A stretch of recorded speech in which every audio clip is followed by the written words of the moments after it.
தேர்வர்களுக்கு வணக்கம். இன்றைக்கி நம்ம எக்கனாமிக்ஸ்லேருந்து ஒரு கொஸ்டின் வந்து பார்க்கலாம். ஓகேங்களா?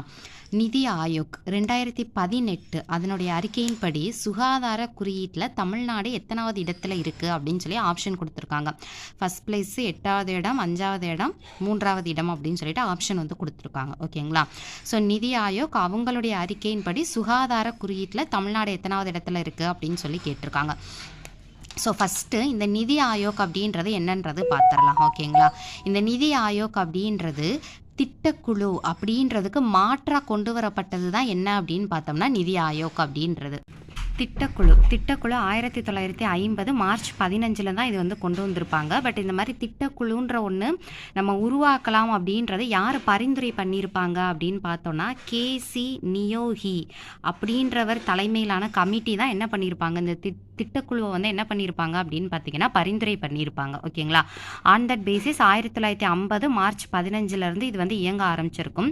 5 ஆண்டு திட்டங்கள் படிச்சிருக்கோம் இல்லையா, அதை பிளான் பண்ணுறது தான் இந்த திட்டக்குழுவினுடைய ஒரு முக்கியமான பணி வந்து என்ன அப்படின்னு பார்த்தோம்னா 5 இயர்ஸ் பிளான். ஓகேங்களா? 5 ஆண்டு திட்டங்களை இவங்க தான் இந்த குழு தான் வந்து என்ன பண்ணியிருப்பாங்க அப்படின்னா ஃப்ரேம் பண்ணியிருப்பாங்க.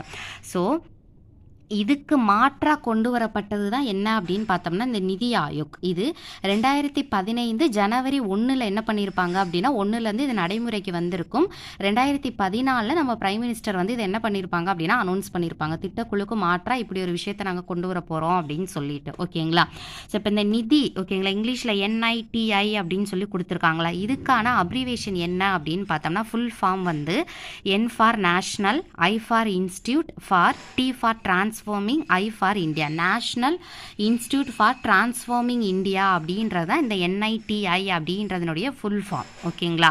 ஸோ இதுதான் நிதி ஆயோக் பற்றின டீட்டெயில். ஸோ இப்போ கொஸ்டின் என்னன்னு பாருங்களேன். நிதி ஆயோக் அறிக்கையின்படி இது 2015 ஸ்டார்ட் பண்ணியிருக்காங்களா, அப்போ 2018 அறிக்கையின்படி சுகாதார குறியீட்டில் தமிழ்நாடு எத்தனாவது இடத்துல இருக்குன்னு கேட்டிருக்காங்க. இதுக்கான ஆன்சர் வந்து உங்களுக்கு 11th ஸ்டாண்டர்ட் எக்கனாமிக்ஸ் புக்கில் தமிழ்நாட்டினுடைய பொருளாதாரம் அப்படின்றதுல கொடுத்துருப்பாங்க. 3வது இடத்தில் தமிழ்நாட்டினுடைய சுகாதார குறியீடு. ஃபர்ஸ்ட் பிளேஸில் யார் இருக்கா? கேரளா. ரெண்டாவது இடத்துல யார் இருக்காங்க? பஞ்சாப் இருக்காங்க. ஃபர்ஸ்ட் பிளேஸ் கேரளா, 2வது பஞ்சாப். ஓகேங்களா? ஸோ இதில் தமிழகத்தின் பச்சில குழந்தை இறப்பு விகிதம் 14 ஆகும், மற்ற மாநிலங்களை விட மிக குறைவு. ஓகேங்களா? பாருங்கள், சுகாதார மாநிலம் முற்போக்கு இந்திய அறிக்கை 2018 நிதி ஆயோக். நிதி ஆயோக் 2015 ஸ்டார்ட் பண்ணி அவங்களுடைய 2018 அறிக்கையின்படி சுகாதார குறியீட்டில் ஃபர்ஸ்ட் இடத்துல கேரளா, 2வது பஞ்சாப், 3வது இடத்துல யார் இருக்காங்க? தமிழ்நாடு. ஆன்சர் வந்து 3வது இடம். ஓகேங்களா? Thank you.